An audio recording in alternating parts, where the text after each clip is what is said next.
Good afternoon, everyone. Thank you so much for joining us for the Southwest Regional or virtual experience. This has been a good event so far. Let's make it great with this event right now. I am Imish Vaidya, your Southwest Regional Director, and I am honored to serve as your Regional Director. It is a privilege to work on your behalf and to be an advocate for initiatives and issues AAHOA is constantly working on. I would like to thank our sponsors, Chase and RLH. Their support means so much for our association, and we are grateful for their partnership. AAHOA's success is rooted in your involvement. Our officers, our board, and our ambassadors are all volunteers. I would like to recognize our Southwest Regional ambassadors. They work tirelessly to ensure our regional meeting is a success and provide support to AAHOA in our region. Dinesh Rama. She's got my number. Hari Patel. Jason Tron.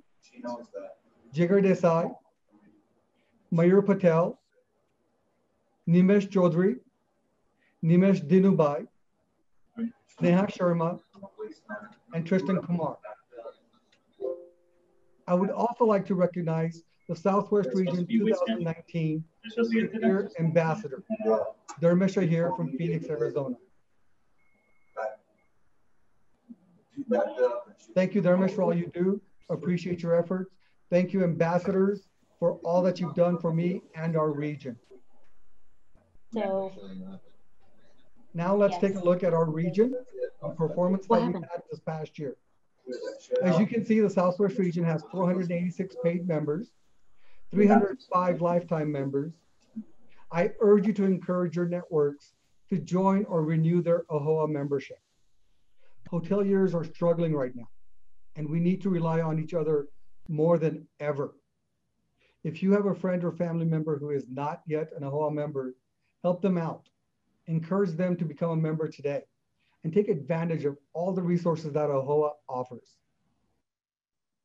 This year, our region has raised $8,400 in PAC funds so far, which is a steep decline from our normal, but we understand times are difficult.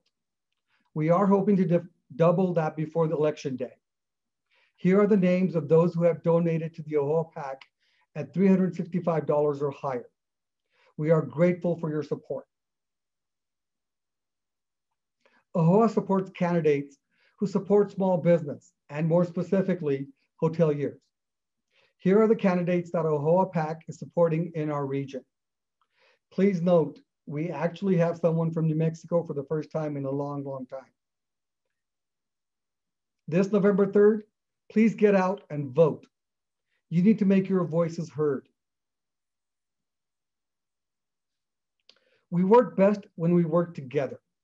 I am proud of what we have accomplished, especially in the face of this pandemic. I am grateful for your support and your participation, especially all of you who updated your property data through myahoa.com. When you update your property information, it helps us help you, such as when we're talking with brands, vendors, or even elected officials.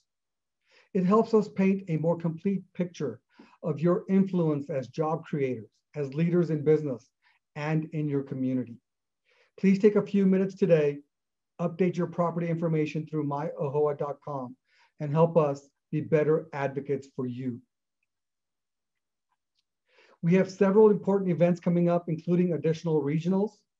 And in our region, please mark your calendars for April 8th, 2021, which is the Southwest Region Charity Golf Tournament to be held in Phoenix, Arizona. I hope to see you all in person at these great events. Now, for today, after our panel, please head over to the auditorium to hear from your AAHOA officers. It is my honor to serve as your moderator for our panel of great industry leaders.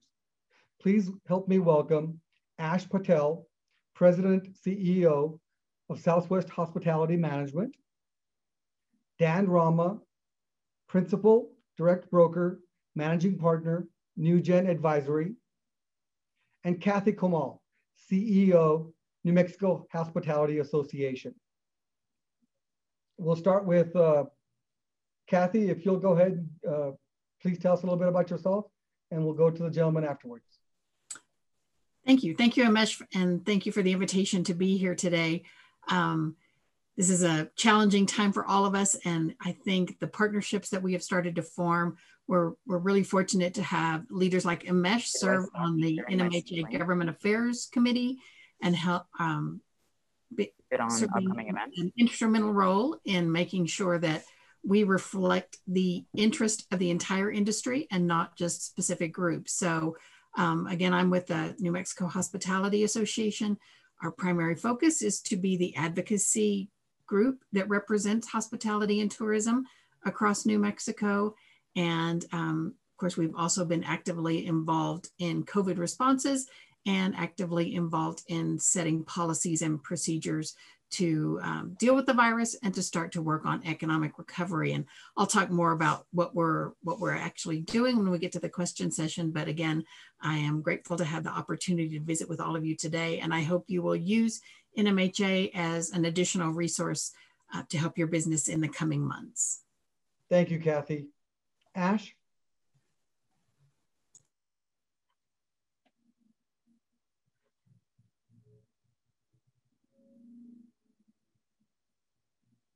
Ash, I think you're on mute. Can you hear me? Yes, go ahead. Okay. Yeah. Ash Patel with Southwest Hospitality Management, full-blown management development arm in the hospitality industry. We manage hotels in 4 different states. We're currently managing 15 hotels with over 1,500 rooms. And we also, in our portfolio, have restaurants and a full-blown commercial property casualty insurance agency that specializes in hospitality. And I've been in Arizona since 1991 and have been active in the local hospitality industry as well as the politics, both at the city, county, and state levels. And as you know, I used to represent many of our members when my tenure on the AAHOA board and the chairmanship at AAHOA. And I want to welcome everybody. I want to thank everybody that came on and support this regional. I understand that during these times, many of us are, at skeleton staff and doing everything and multitasking, as well as in many cases, operating multiple hotels. But you've taken the time, and that, just honors us and honors the association. And we understand the importance of the information that is disseminated through these regionals that really help our members and our industry. And so thank you, Umesh, for the opportunity to be on the panel, and welcome to everybody. Thank you, Ash. Dan? Good afternoon. Welcome all AAHOA members that are on. Umesh, thank you. AAHOA staff, thank you for inviting me. It's a pleasure doing these things, especially in these times when we're all trying to figure out what we're supposed to be doing tomorrow, let alone figuring out what our budget is going to be for next year. I've got plenty of data today to talk about, and I hope this is as informative to everyone that's on this call as it is for me to actually go and research some of these items that I have. So thank you, Umesh. Thank you, AAHOA. Thank you all for joining us. Let's get to the topics. Even in the best of times, if we can remember that far back, it was difficult hiring and retaining employees. What are the biggest labor issues currently that our members are facing or that you're seeing, and how are you dealing with those? It's a whole slew of different things that we're seeing. When the days were good, the unemployment rate in the country was at its lowest that it had been.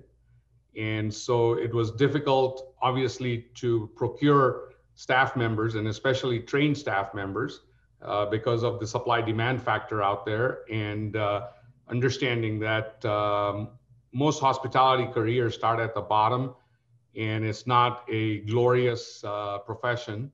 In a sense, it's a starter job.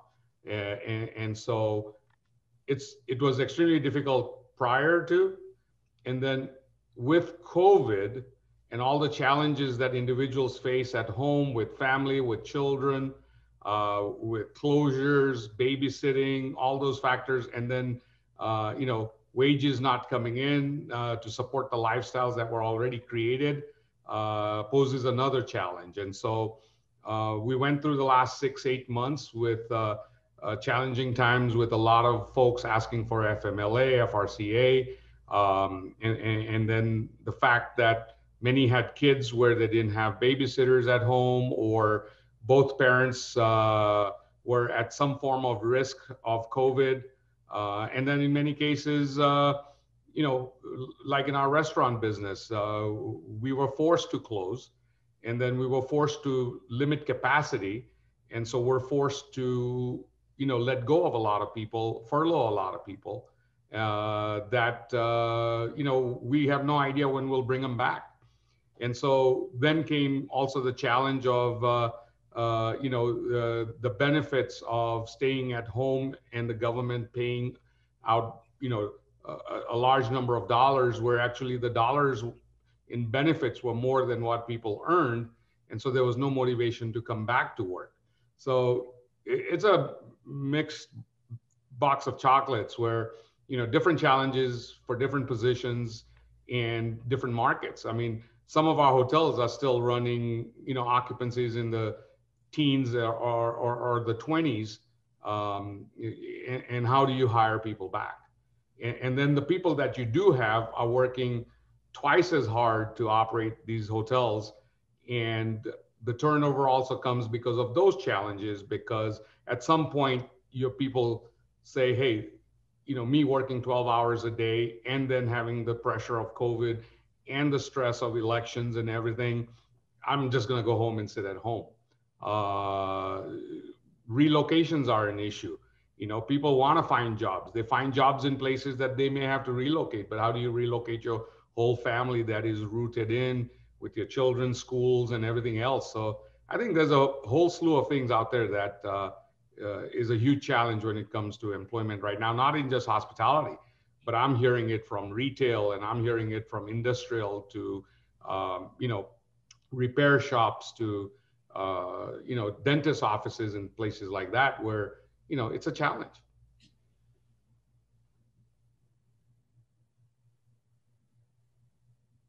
Thank you. Kathy, if you could give us at the state level, what are some of the biggest challenges on a regarding regulations that we're seeing that we can address, or that perhaps we could, no, go ahead, that we can address, go ahead. Well, the biggest challenge we have is that we are in completely uncharted waters. Whether you're a business owner or you're a policymaker, this is a situation that's unique and that none of us have really been through in this dramatic of a format. So that's our biggest challenge. On the bright side, we are starting to see, I think, because this is such a unique situation and because there's not a precedent that policymakers can refer to, we are starting to see policymakers reach out to us on a regular basis and ask questions and try to learn about the hospitality industry. One recent example is Senator Candelaria. We're working directly with him to rehab the New Mexico Finance Authority Small Business Recovery Act to make that loan more accessible to hoteliers like all of you. And, he reached out, he was like, I just have realized I don't know how this industry works, and I don't know how franchise agreements are different. And, what if you're under the Hilton umbrella, why don't we treat you like you're part of Hilton? So I think those policymakers on every level are starting to recognize, again, what this industry means. I'm speaking specifically for New Mexico, but what hospitality and tourism means to New Mexico and how important it is to factor us in on decision making. And so we've had multiple conversations just in the last week with mayors from around the state, with state legislators, with members from cabinet positions and the governor's office. And again, they're starting to reach out and they want to know what our thoughts are on issues like unemployment insurance, tenancy law, mortgage relief, which is something we're working with AAHOA, of course, and AAHLA on the federal level to make sure that the things like commercially backed mortgage securities are being taken into account. Of course, COVID liability is going to be a huge issue. And also looking at alternative funding, because the state was quick to respond with a loan program. But as all of you know, you can't borrow your way out of the kind of hole that this COVID virus has created for most business owners. And so we're starting to look at alternative funding sources, whether it's straight out grants, debt relief, tax credits, deferred tax liability. So we have a whole platform of issues that we're going to be addressing. And like I said, on the bright side of things is that policymakers at every level are starting to reach out, and you may have people contact you in your individual communities because they want to see how they can help the hospitality industry recover. Dan or Ash, do you have anything to add for the Arizona section? Well, for Arizona here, we just finished fighting unionized back bill policies that the city of Phoenix was going to implement through the city council for hotels that had 150 or more rooms. And some of these included that the limitation of square footage one person can clean per day. And by the way, all of this was being pushed without asking anyone from our industry about what type of effect it would have on individual properties and the business, the hospitality business itself. It was because of AAHOA, Arizona Lodging and Tourism Association, HNLA, that a lot of the hotel owners started making calls to their local city council members.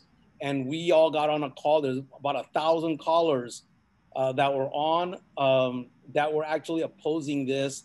And eventually, due to pressure, that particular item was pulled off the agenda from the city council. But you know, we're keeping an eye on it, making sure that it doesn't come back, because these types of policies, when it's time for the government or policymakers to actually help our industry, they're actually doing the complete opposite without their knowledge.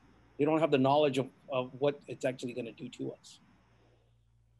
Yeah, one of the things that's happening, and you know, it's more of a political swing. You know, Arizona was a red state with pro-business policies and things of that nature. We went purple, and with that, and a lot of influx of industries and businesses coming in from blue states, that, you know, those policies are chasing those folks away that are coming into Arizona. Don't get me wrong, there is a big business boom in Arizona. But with that also comes a voter base that changes how things are done and how they'd like to see things happen. This is a classic example of what happened in Phoenix. The City Council of Phoenix had 3 members that were supported or promoted by unions, and they tried to sneak in a union bill while our industry, was thrust in with the COVID aftermath. What it did was it worked completely against the city's vision, because they invested so much money in the downtown and the convention space and everything. And policies like this, where there was a minimum wage tied to it and certain benefits that would have actually chased conventions away from the Phoenix area. So, you know, they were doing things where the right hand didn't know what the left hand was doing. Fortunately, you know, our watchdogs had an eye on this, and we were able to react. But that still doesn't get us away from the challenges coming ahead. As of January, Flagstaff will be $15 an hour minimum wage in a city where there are no tech, industrial, biotech, engineering, computer tech. None of the high-paying wages are being paid by any industry in Flagstaff, other than, you know, having a university there, which is state operated, and then the medical center as one of the largest employers, hospitality being, you know, the top employer in all of Northern Arizona. Those challenges are going to bring inflation in, and it's going to bring more challenges for our hotel industry. Our wage base went from $825 to $12 for the state, and the city of Flagstaff will be 80%. So imagine what your rates are going to be and what your labor costs are going to be and the hit on, your payroll taxes and everything. Everybody's going to have to charge more. Inflation's coming in. How do you survive? And especially with COVID, where, the Grand Canyon relies on almost 30% foreign tourism, there is nobody coming from abroad. And we're hoping that domestic travelers will increase domestic trips and that, we're able to, get some recovery from domestic travel. But the challenges of COVID are here until revenue changes. And revenue won't change until we get a working vaccine. And obviously regulations from our state and local as well as federal government on what can be done and what cannot be done. Different cities have different policies. Certain cities are fully open, and then there are certain cities that are still mandating closures and limitations on groups and retail and all those things. So I think we have some serious challenges ahead of us until a vaccine is found or a nationwide policy is put in place. Thank you. Dan and Ash, can you quickly summarize what Proposition 408 would do to business in Arizona? You're talking about Proposition 208. Sorry, 208. My apologies. Basically, currently, the Arizona's income tax for anyone that makes individual that makes $250,000 is one of the lowest, is at the bottom 10% of the whole country. With this new proposition, it's going to increase the taxes to up to 70, it's going to increase 73%, which will put us on the top 10 most taxable states for state income. And this is going to have a negative impact for growth. They're expecting, if this actually passes, that we'll have a negative $25 billion yearly impact of transactions going on in Arizona. And all of this new infrastructure that has been built, the money that has been invested by the state, it's going to get eroded. So we see it as business owners, we see it as a negative impact for growth for the state. Is there a likelihood of it passing? Well, as I mentioned, we've turned to become a purple state. Yeah. So it's a 50-50 chance. It could go either way, depending on what the voters want. Like a lot of them say, this is the Californication of Arizona by Californians that have moved here to find a better life, get away from what they were paying in California and Oregon and Washington and Illinois, New York, New Jersey, because that's where a majority of our new population base is coming from. But they seem or tend to vote the same way where they came from. So it defeats the purpose of them moving. But I think what they also do is they have to move because their jobs are moving away, but they'd still like to live that same lifestyle and pay those high taxes, which I welcome them to do so if they choose to. No, thank you so much. Let's go ahead and change gears and let's talk about financing. Have you restructured your loans? Are the lenders willing to work with you? And more importantly, do you see foreclosures coming down the road? I can talk about restructures. Maybe Dan can talk about the real estate side of things. I mean, luckily, we didn't have any CMBS-backed loans. We had conventional loans. We were able to get deferments and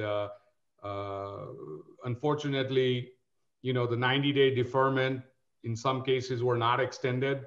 And in some cases, some of the loans were extended to another 90 days, but those have all come to an end. And so trying to get another 90 days may not happen because these lenders are getting their directions from the feds, FDIC, OCC, the Treasury, of what banks can do and what banks cannot do. So I may be more fortunate than some that I was able to get some loans to 90 days and some loans to 180 days. I had one swap-based loan where the lender absolutely would not do anything. And so we're burning cash up there from our pocket. But fortunate that we didn't have any CMBS loans where we were forced to, follow covenants regarding lockboxes and regarding cash management and, impound of reserves and all of those things. And eventually, having the loan go into special servicing. But I do see a lot of that. I've already been part of a transaction where there was a short sale in Houston, and we were able to take advantage by getting it as a third-party management contract to manage. But we're seeing a lot of loans being moved into special servicing. I think most of those foreclosures and short sales and note sales probably will kick off in the first, second quarter of next year, because all the deferments and all the forbearance and all that have gone through, and the process of putting a loan into a red flag status takes a few weeks, and then attorneys get involved and receivers get involved and everything. And by the time the legal process takes place, it could be 3-6 months, and then the floodgates open. So yeah, unfortunately, there is no money available to refinance unless you bring in rescue capital and dilute your ownership, or do some creative things, or take on private loans at a high interest rate, and which also is a disservice in the sense that if you're not making it at a low interest loan right now, how are you going to make it with a high interest loan later? So Dan can probably give you more data, as he has more data on some of these things. Go ahead, Dan. So look, as far as CMBS loans, everyone with the CMBS loans was looking for relief from the feds, at least with some monetary policy from Department of Treasury. It looks like it's not going to happen. Almost 40% of all hotel assets that do have CMBS loans have gone to special servicer. However, a big portion of the hotels had huge amounts of money in the lockbox, and that's what's being used right now to pay the payments. However, it is straining their operations because there's no money left on operational money to pay all the bills, such as property tax, payroll.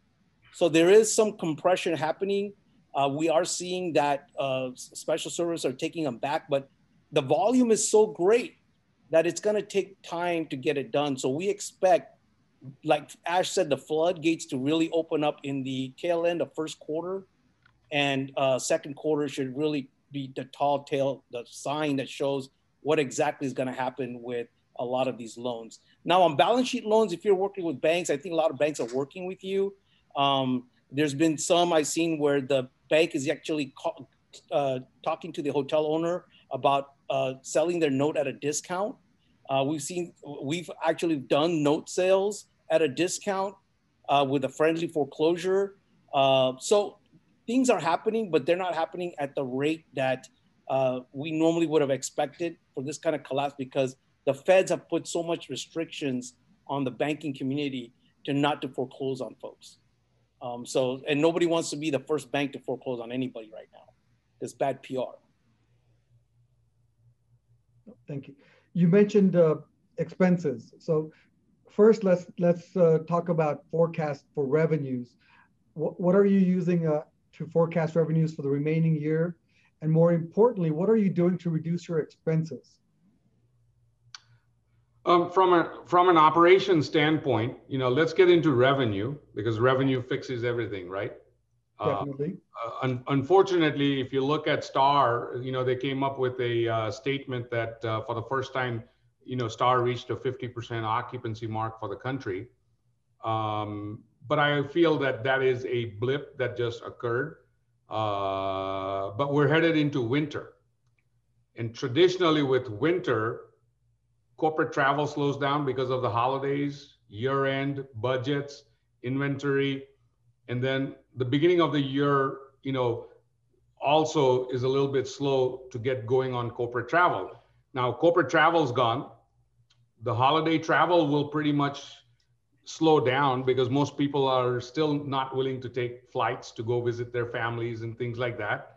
And then obviously places like California, the governor just came up with some ridiculous restrictive rules on holiday travel and gathering for families and things like that.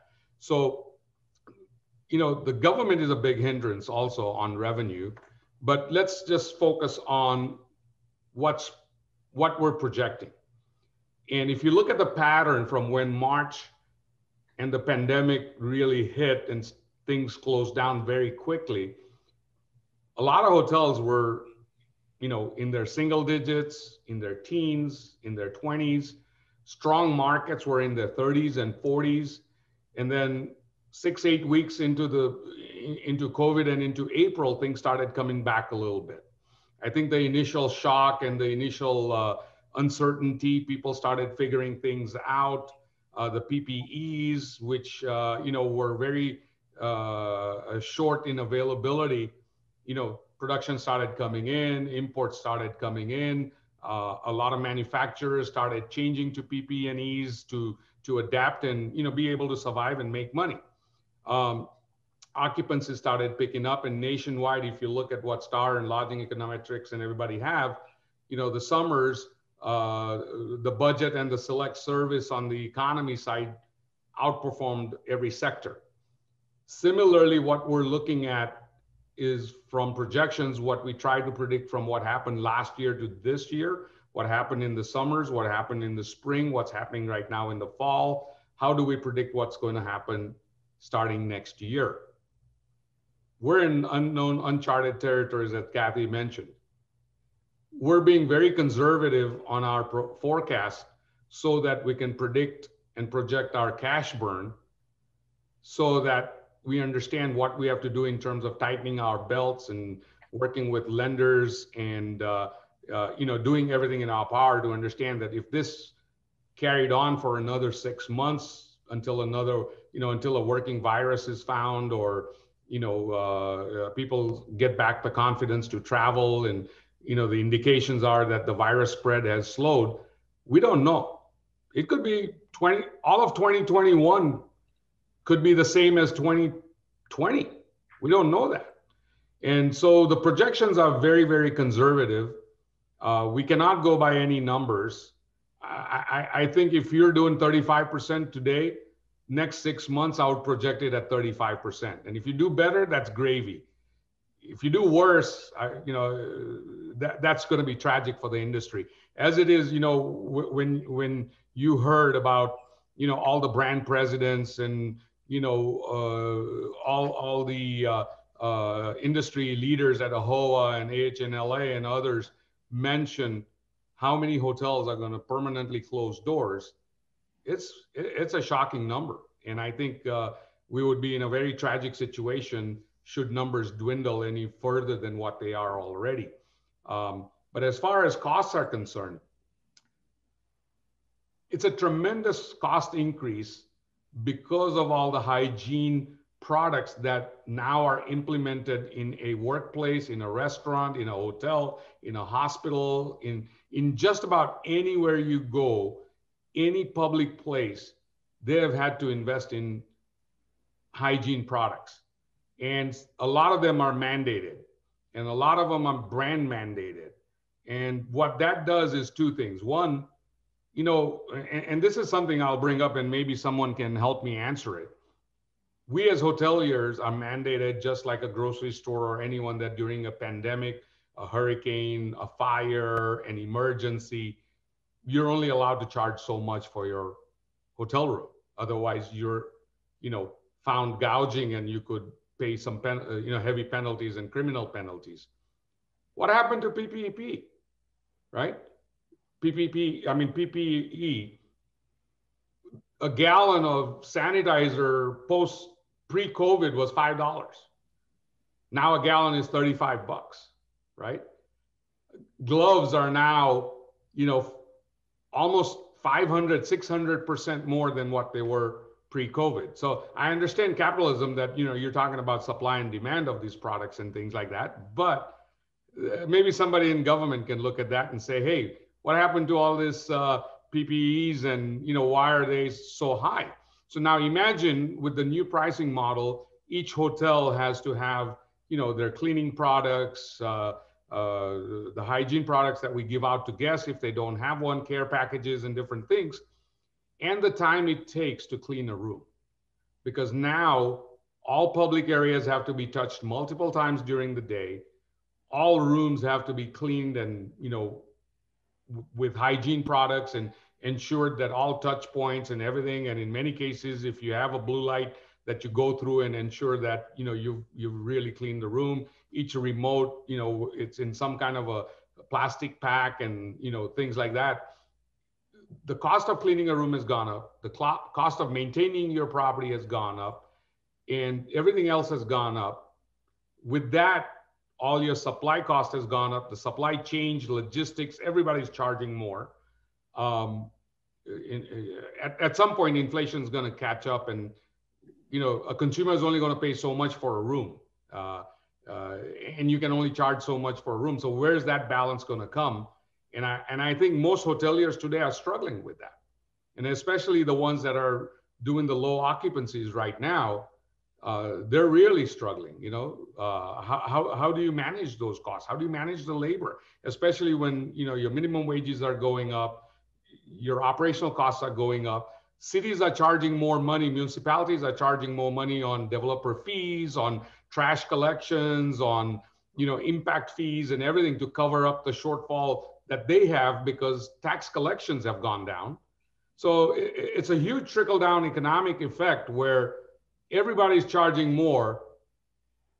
Where is it going to end? And I think those are the biggest challenges from an operational standpoint.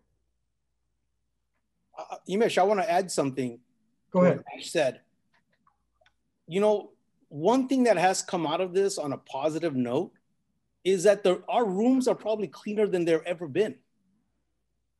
And that's something that, number one, as an industry, we should be proud of. And number two, it's something that we need to advertise to everyone to make sure that the consumer mindset changes, that it's not dangerous to stay at a hotel, that it's actually safer and cleaner than it ever has been.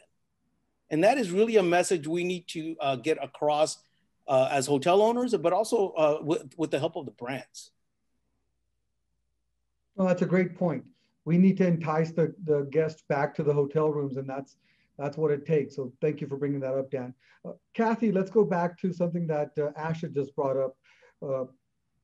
What is the message that we're giving to lawmakers, and do they understand the dire straits that we're facing at the moment?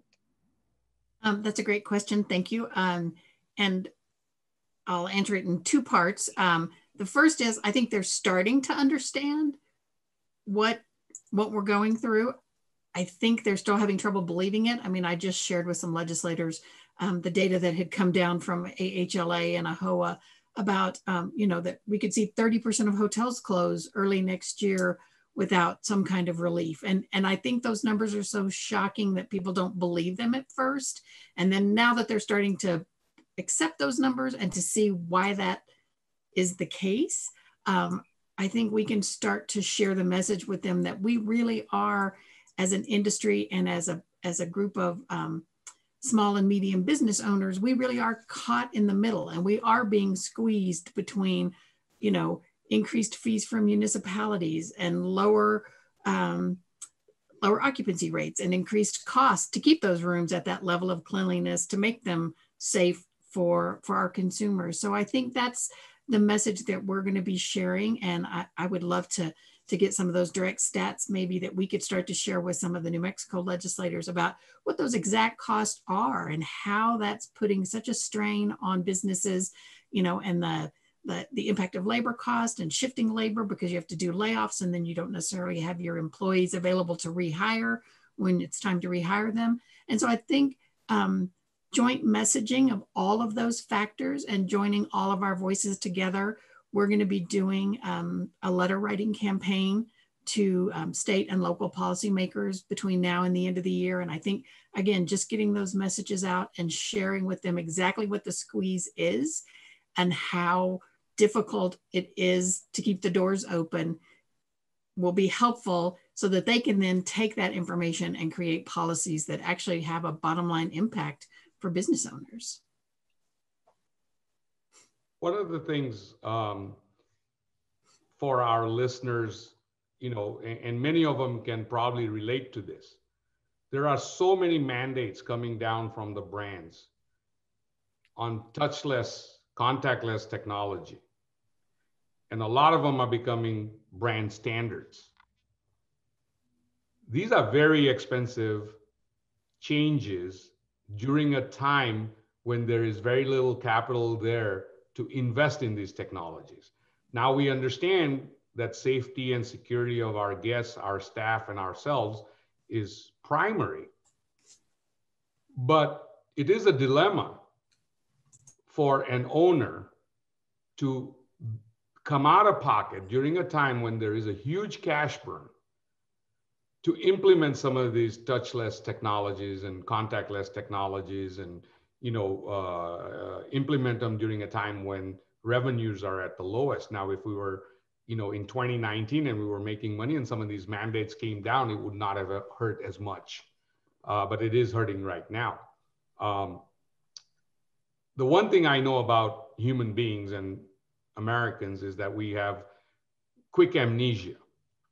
Today, if you go to high schools and schools and talk about 9/11, most of these kids don't even know what 9/11 was. Similarly, I think if we do find a working vaccine and things of that nature, we will become social animals again, because now we will not be isolated and be contactless and things like that. I think human beings inherently are meant to be social. So the question is, how much money do you invest in those technologies? And do these technologies within 6-8 months become obsolete? Just a thought out there. Plus, to add to that, Ash, also there is a safety issue, right? A lot of these technologies are hackable. And it's going to create it will create a problem later on if that also is not shored up. Definitely, definitely. So let me ask all three of you, how do we balance the franchise, the government, and the guest needs? The government is mandating classes, PPE, procedures. The brands are doing the exact same. So how do we balance those three factors? I don't know. I mean, it's a pretty hard thing to do, and in some cases easy, because obviously if there is a municipality mandated health standard, the brands are usually either above and beyond what the municipality is asking for. And in some cases, if they're not, we're still going to have to maintain it, right? Because the municipalities, the municipalities are very unique in a sense that, we're state run, we're county run, we're city run. We have our own rules and we have our own hierarchy of, which one is more valid than the other. But it all comes down to many municipalities. For example, City of Flagstaff and the county of Coconino is completely different than Maricopa, right? And those standards are different. The brand actually brings us to some kind of a consistency across the board. What the challenge is how much is too much? And how much is an overkill? And to bring a balance in that. And I think unless and until we don't debate it out with our brands and have some track record of history of what's happening in the field, it's going to be hard. It's going to be hard. If you look at restaurants, right now the cleanliness standards in restaurants is a huge cost. I mean, you're touching everything all the time, consistently throughout the day. You're touching so many points in your restaurant to ensure safety, security, and then you're at 25 or 50% capacity and your revenues are not there. It's a huge challenge. So I don't have the right answer, or I don't have an answer to say, hey, how do we solve this? But at some point, it will need to be solved because it's leading to failures of businesses. Kathy, New Mexico, the governor mandated that if there were 4 positive cases at any business within a 10-day period or 14-day period, that business would have to close for 14 days. That seems arbitrary. A hotel with 20 employees versus 300 employees, it seems an arbitrary number. Can you give us any background on that? I wish I could. I think that's one of the challenges we have as an industry, is to start to be more aggressive in giving feedback, because I think, unfortunately, and to give the state credit, you know, they are trying to take care of people. They are trying to create a balance between keeping businesses open and keeping people safe. But I think, again, there's a medical advisory team that puts together a lot of these practices. They do have the Economic Recovery Council that has some input. But I think when it gets down to this level of specifics, the thing that we're going to have to do, at least in the next few months, is as things come down, we have to give immediate feedback and say, you know, this isn't a one size fits all. You know, it's the same argument we're trying to have around gathering sizes, that, you know, if you can have a place of worship that can have this many people, why can't a convention center have this many people? So I think that's our challenge, and our big communication goal in the next couple of months is to start giving immediate feedback that just says, we understand the premise behind that, but here's what it looks like when you have 20 employees. Here's what it looks like when you have 300. You know, and you and I, Amesh, have had that conversation about, if you have somebody who's tested positive and then they tell you that your manager has to quarantine for, you know, 2 weeks or 3 weeks, how do you manage your hotel? If they put all of your employees under quarantine, how do you manage? So I think that'll be our challenge going forward, is providing them quick, information-based and real situation-based feedback as to, okay, we need some leeway here. And they have been receptive in the past when we've given them data. They have made tweaks, especially around some of the things related to tour guide regulations that came down and some of our other hotel things. So I think communication is going to be our challenge, and we'll be reaching out to all of you, because again, it's the more voices they hear, the more magnitude there is, and the more responsive they are. And I think, Imesh, one of the biggest challenges our industry faces, and it's not just us, but it could be retail, you know, it could be industrial, it could be manufacturing, anything else, is liability protections for the employer, right? Right now, the court system is being bogged down with the number of lawsuits that are flying around COVID related at the workplace, right? And it's a double-edged sword. You get beat down either from consumers or from regulations, or you get beat down from staffing in your workplace, right? And so I think it was debated during the stimulus package, providing, you know, some liability protections to employers and risk takers in the country in terms of being entrepreneurs and businesses and things like that. But they could not come to an agreement. It was basically party line in terms of, you know, providing protections or providing no protections. And I think as industry owners and industry advocates and things like that, we're going to actually have to step up our demand for protections. We only have about 5 minutes left, so I have a couple of questions, if I can get those in quickly. The last 10 years, we've seen unprecedented growth. We've enjoyed tremendous success in our industry. But what do you see the future, the strategy for new construction, as well as for existing buildings trading hands? Dan, if you'll start with that. I can tell you right now, as the United States as a whole, the year to year volume change is minus 82%. Phoenix is the number one, this quarter was the number one transaction state for hotels. However, it was only because it was an anomaly. It wasn't because of anything else. It was because this was a hotel that was under construction. It was already committed to purchase, and that transaction happened.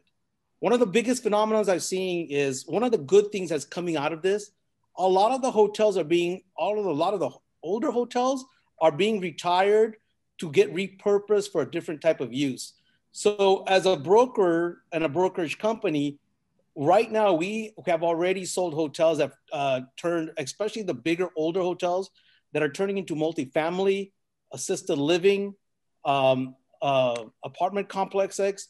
drug rehab centers, veterans facilities, homeless shelters. So this is going to take a lot of hotel rooms out of the inventory, which is going to actually help with the folks that have the newer hotels. That's a new phenomenon. I expect to continue to see it as unemployment keeps rising, and we still see a movement of people throughout the country into the warmer climates.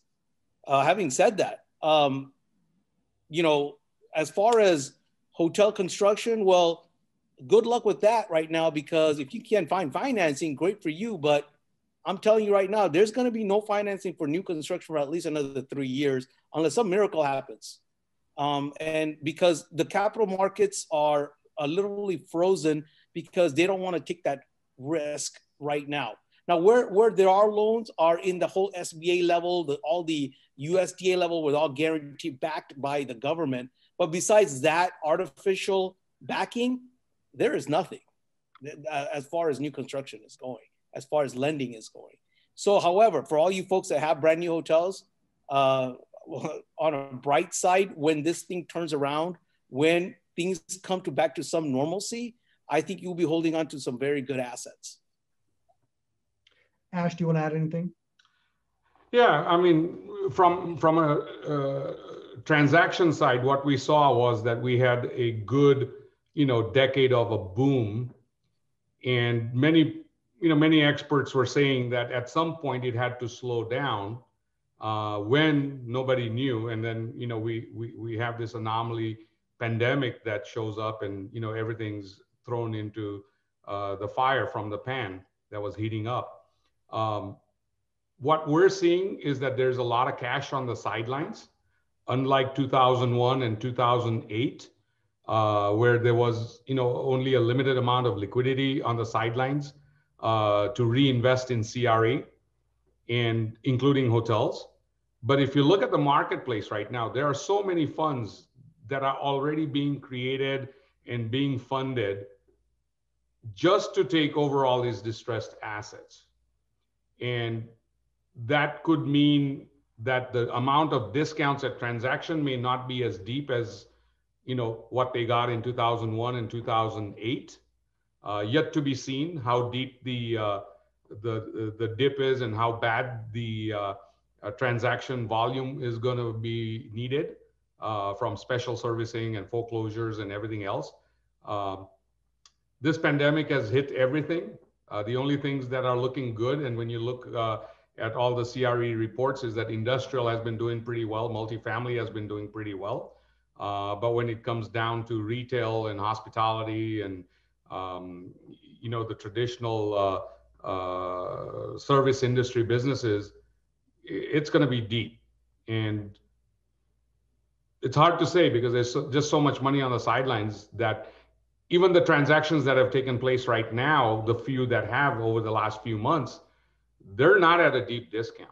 They're 15, 20 cent discount. Some are at 40, 50 cent discount, but then, there's a requirement of around 25, 30 cent CapEx money back into the asset. So I think what people are banking on is buying versus building, because first you save anywhere from 2 to 5 years of development time, depending on where you're at.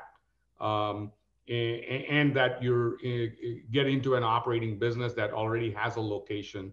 Now there are a lot of new contracts being signed into new markets that we don't know how the volume will be. As Dan mentioned, there may be construction loans available, but maybe later in the year, next year, where they may require a stringent sponsorship, and maybe even the equity could be at 45, 55, 50, 50 in order for a lender to take that risk. And so it's yet to be seen. I think it's too early to be seen on the new construction side to say, hey, how many of those in the pipeline will really materialize?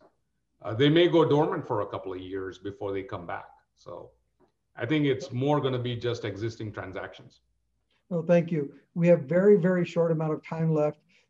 If you'll tell me what gives you hope and when you see that hope coming to fruition in a short 15 seconds each, please. Thank you. Kathy, go ahead.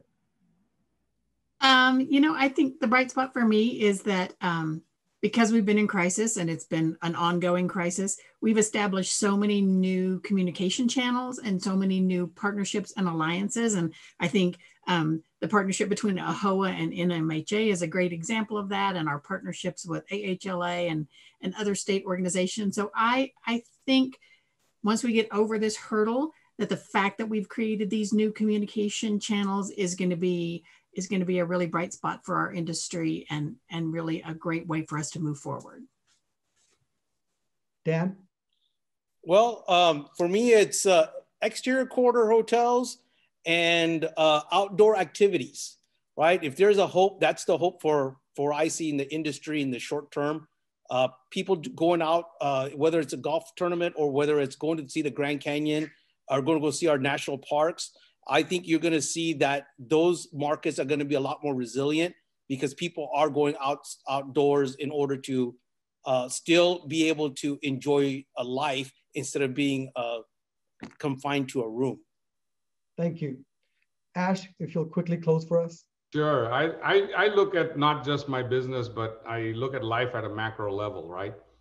I feel very blessed being in America, and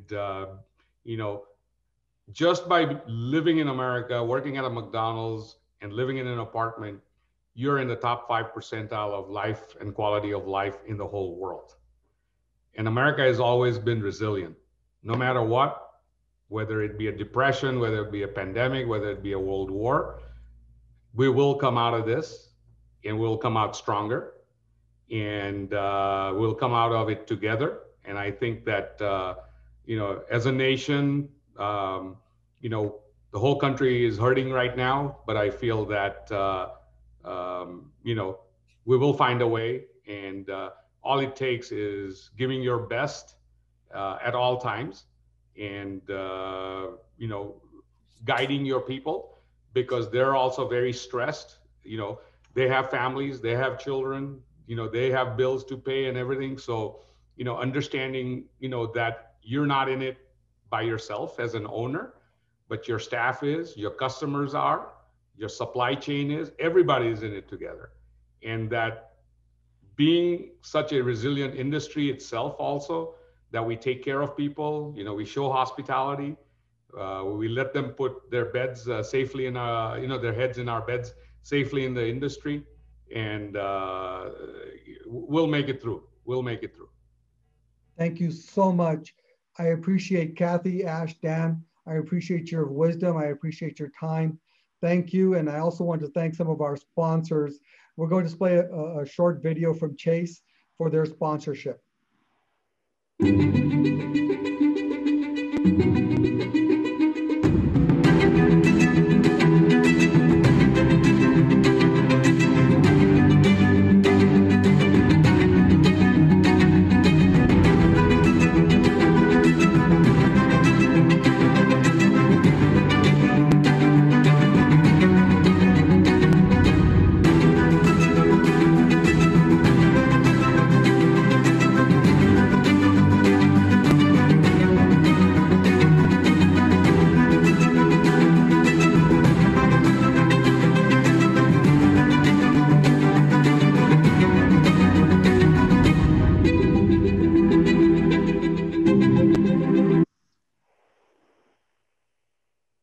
I also want to thank RLH Corporation for their sponsorship. And here's a short video from them.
Thank you again to Chase. Thank you again to RLH Corporation, our excellent speaker panel.